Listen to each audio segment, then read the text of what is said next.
Sir, magandang lalaki pa rin po pala kayo hanggang ngayon. Alright. Ano klaseng announcer? Sa special events po ako, Kuya Willie. At hindi lamang yan, package deal pa po. Ano? Kasi po, ako na po yung nagbo-voiceover, ako po yung nag-host, ako rin yung special guest. Ikaw na lahat. Lahat na. Alright. Okay, saka ikaw lang ang tao.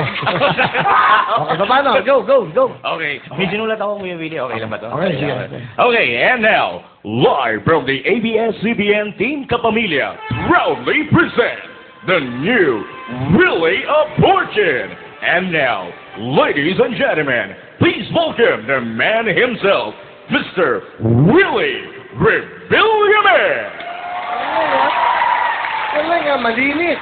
Alright, so ganun ka. Opo. Sa mga sa mga naging intro ka. Opo, yes, sir. Oh, ano pa? Yung mga mo, siya, bingo, ang galing. Yung kanina, kita mo naman ito, Opo. kapasi mo si Barangay Boy. O, paano ka? Sa akin naman, sir, ginagawa ko naman po, nag-iiba yan. May marami po akong sanib sa katawan. Sige. Nagsi-60 boy. Yun po yung bali talent ko po, sir. Anong talent? Ano po ako ng 60 voices. Lahat po na yun. Aba, pakita mo na sa amin yan. Okay, talent mo. Opo, sir. Ito na po, si Mark M. Go, Mark! Bigyan mo na, Mark. Mami, mga ano siya. 60 voices po ito, ha? Mababangyan. Mark. Bali ngayon po, Kuya Willie, gagawin ko lang po muna yung kakontian lang naman. Kasi pag kinumpleto ko yun, baka konsumuhin natin yung buhay. Okay, hindi ba sa'yo pinaka-popular? Opo. Okay. Go, Mark M. And now, ladies and gentlemen, please welcome live on stage a man with 60 voices. Please welcome Mr. Mark M. And now, Wala pong personal at kwentuhan lang. Ako po si Mark Logan. Meron akong kwento. Atin ito. Ngunit itong si Lola Key sa hapon. Sige Lola Key. Sa bayhag. and now, ladies and gentlemen, please welcome Mayor Brad Lim. Ang kabataan, ang pag-asa ng bayan dito sa Maynila.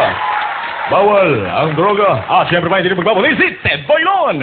Public service lang po, wala pong personalan, bato-bato sa langit ang tamaan, huwag magagalit. Ang tikon ay laging talo, ito rin sigaw ng sampayanan. Hoy!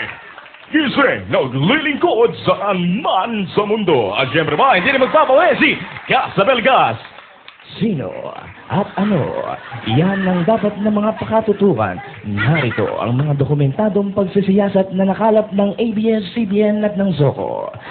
Dito, hindi nagsisinungaling ang mga ebidensya. Ako po si Gas Sabelgas at ito ang Scene of the Crime.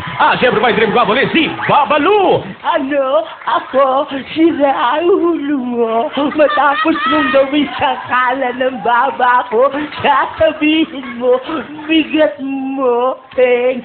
Siyempre ba, hindi rin magpapawi si Erap Estrada. Walang kumpare.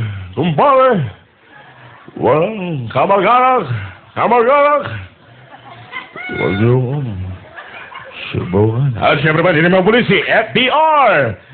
Oracle sir, sa babaway, panapin, kaya, basta sama-sama.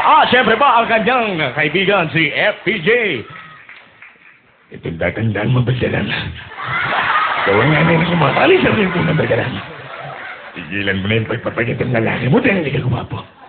Siyempre ba si Ray Langi mula sa Audi, papuntang QC, ay mga kaibigan na paring Kaloy. Siyempre ba, hindi magpapali mga kaibigan si... Lansan natin ito, sige natin si Boy Abunda. Magandang umaga, kaibigan. Good morning, Chrissy. Kaibigan, usap tayo. Siyempre pa, hindi magpapalala. Last na ito, mga kaibigan, at pasok natin. Walang iba kundi si Big Brother ng ABS-CBN. Robbie, kunin mo ang damit ni Willie Rebillon, ha? Pag yun sinunod yan, hindi ka mapapasama sa Big Four. Siyempre pa, last na ito, mga kaibigan, isama natin si Kim Atienza. Kung inyo pong matatandaan, mga kaibigan, ito po ang kauna-unang prehistoric dinosaur na nakikita ngayon, mga kaibigan. Muli, ito ang inyong Kuya Kim, at ito ang Matang Lawin. Galing mo, Mark! Let's go, Mark! Galing nito. Galing mo. Wow, ha? Pwedeng gamitin to, Pwedeng gamitin to. Dito, iba-iba, oh. Voice over, pwede to. Okay. Malay mo, ito ng break mo. Dahil magaling ka, Timo. Dahil magaling ka, meron kang 10,000! Alright! What a talent. Mark, good luck sa inyo.